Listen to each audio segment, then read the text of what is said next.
Administrator Gina McCarthy was in the hot seat this week, forced to answer questions before the House Science Committee about why the agency has refused to comply with numerous subpoenas. Over on the Senate side, they're asking a lot of questions as well. Republican Senator from Louisiana and ranking Republican on the Environment and Public Works Committee, David Vitter, joins us now live to talk about his attempts to get some answers. Senator, good to see you today. Great to be with you, Shannon. All right, I want to talk specifically about what you're looking into. The agency, when it promulgates regulations, when it puts them out, essentially they have to assign a cost to it. There has to be some justification for it. And there's this new fight over the social cost of carbon. At the hearing in the House this week, there were members who said it appeared to them that the EPA is making decisions based on polling and not on science. And I know that you have some questions about how they've made these determinations. Have you gotten any answers? Has there been transparency? We've gotten some, Shannon, but certainly not enough. Our overall goal is to shine the sunlight on every government agency, including EPA, to have openness and transparency.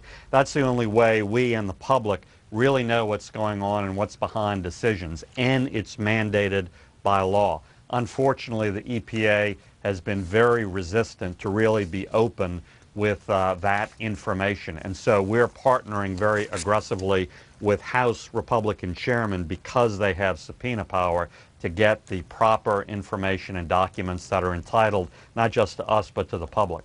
Well, and the chair of the House Science Committee, Lamar Smith, Republican, said that, there was a lot of questioning with Gina McCarthy about all those subpoenas and where the answers were and why they hadn't gotten the documents. She seemed a little bit flabbergasted. She said, I feel like the EPA has been cooperating. We'll meet with you afterwards to certainly give you anything that you haven't gotten. But she seemed to suggest, hey, we're in compliance. I'm baffled that you're still missing things.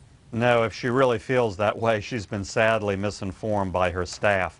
They have been playing hide and seek for months and months, including going back to her confirmation process when we did get significant information, but they still withheld emails and redacted emails and other documents from us. So it's been like pulling teeth on a number of fronts.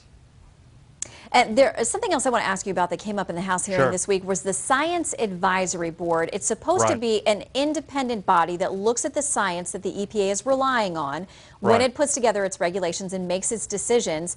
And the information that the EPA is relying on has to go through the Science Advisory Board. Something I didn't know until this hearing this week was that the EPA Administrator, Gina McCarthy, she appoints people to the Science Advisory Board, which is then reviewing EPA science.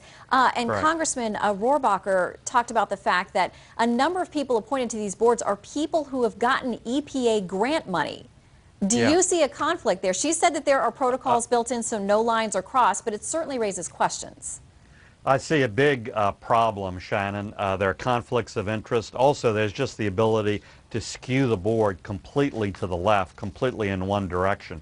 Again, we tried to address this in her confirmation process and actually extracted some limited reforms in terms of some things they're going to do, particularly in terms of cost-benefit analysis. So we're following up on that. But again, all of this goes to openness, transparency, and basing decisions on sound science, not politics, not tabloid science. And so that's what we're trying to do. The fact is that there is a lot of information that you and others have requested that hasn't come in. Correct. But what options do you have if the EPA doesn't give it to you? Well, our options in the Senate, unfortunately, are limited because we're in the minority. That's why we're teaming up very actively with House conservatives and House conservative chairmen. They have subpoena power. And so I think you're going to see Darrell Issa, who has issued subpoenas, issuing more subpoenas, and we're aggressively following up with him on many of these transparency requests. All right, Senator David Vitter, thank you very much, sir. Thanks, Shannon.